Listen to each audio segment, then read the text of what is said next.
you've said before that you used to kind of evangelize against evolution without having known very much about evolution. I mean, it sounds like the moment you started like reading into evolution of its own accord, you became convinced by it. How do you navigate arguing against evolution if you haven't already engaged with that primary literature? Like, I'm really intrigued when I heard you say that on some other show or something. It's like, well, I hadn't really learned about evolution, but I used to go out and argue against it. Like, yeah. What arguments are you using? Yeah. Like, how do you do Great that? question. First of all, it was a different time. Yeah. Anyone who's interested in these issues now can get, you could just ask ChatGPT to give you a primer on evolution.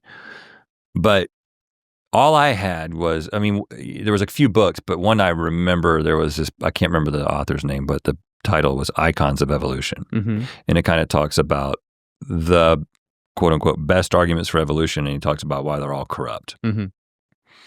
And so what I found is that, first of all, 99% of the people that I engaged with about this, where I was from, and at the time, knew nothing about evolution. Even if they were like, yeah, I agree with that because that's what the scientists say. Yeah. But then you're like, describe the mechanism of evolution. It's like we come from monkeys, right?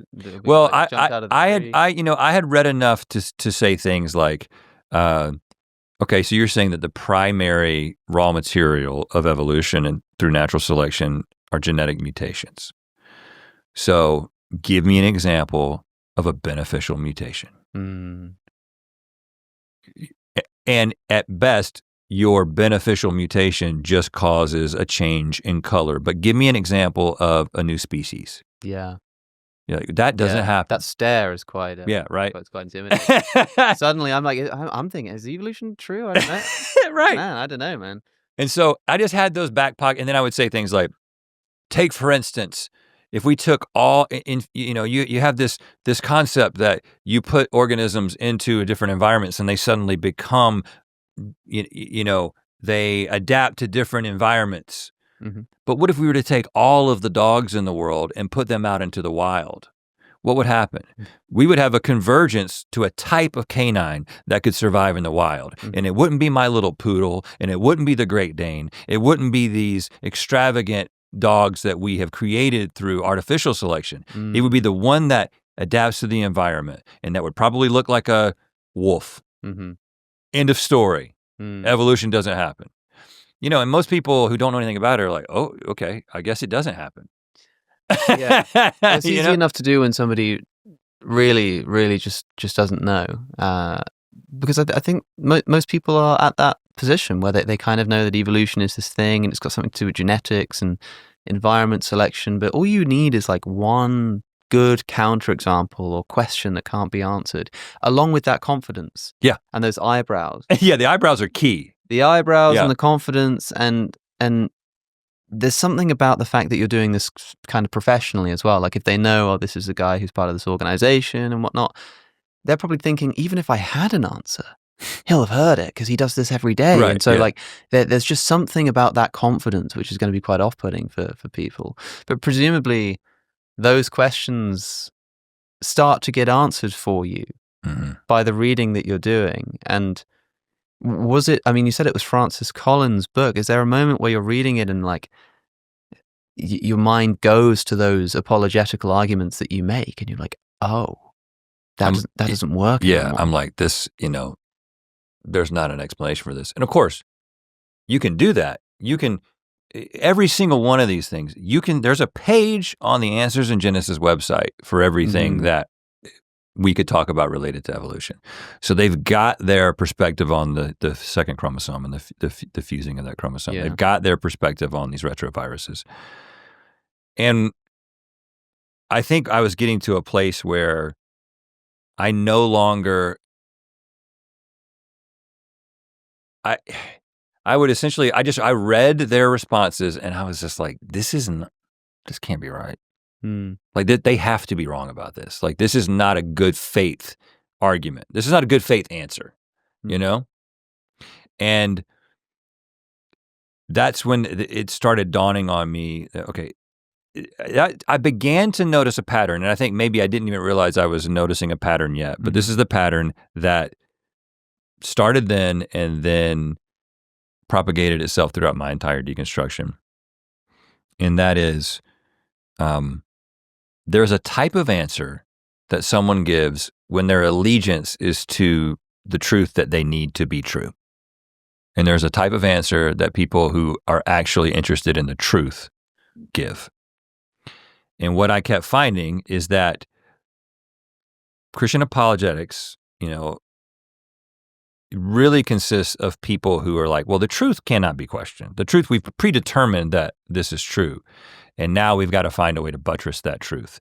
And there's a tenor to those arguments that they don't hold up very well under scrutiny. When you get the answer to the answer to the answer to the answer, you just keep finding it just seems like these people seem to be interested in what actually happened, and these people seem to be interested in the truth that they hope that happened. Mm-hmm.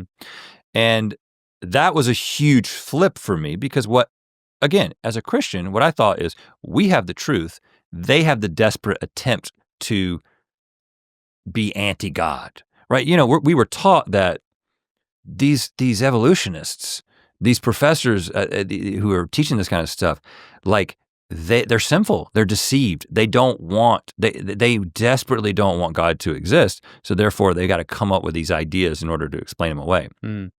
But when you're like, actually, first of all, most of these ideas came from Christians.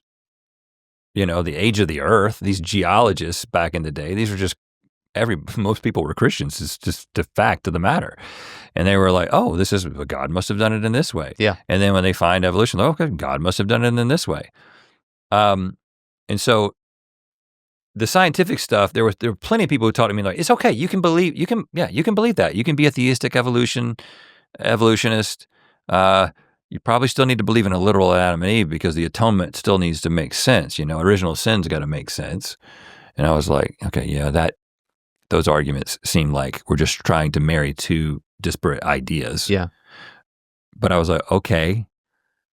But I just think that mentality of finding that the people, because it got into biblical scholarship after that. It got into, okay, well, the primeval history, so this is allegory? Like this didn't happen? These are religious myths that were adapted from other myths that were around at the same time. Mm-hmm. The flood didn't happen. Yeah. The Tower of Babel is a weird explanation for language.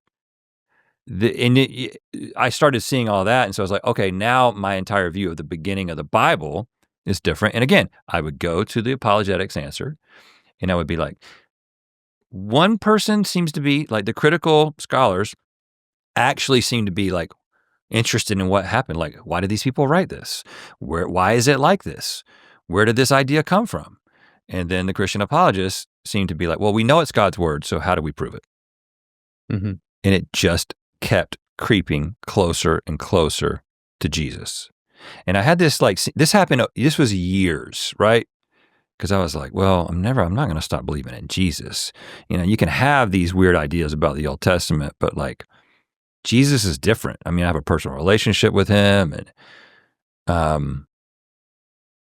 and that stuff's true, right? The stuff about the resurrection, my arguments for why the resurrection had happened, and it being the best explanation for the beginning of the church and all this. I had those arguments in my back pocket. But long story short, eventually those arguments fell victim to the same type of critique. They're a little bit different because I do think that there is a more interesting conversation around the resurrection because you can kind of know a little bit less about what happened. And you can be somebody who believes all this stuff about that I might agree with related to evolution, but then be like, I have a faith position that Jesus actually rose from the dead. Mm-hmm. I recognize that it's not a scientific thing. I can't prove it. It is a little bit different category. But it opened me up to questioning these sacred ideas.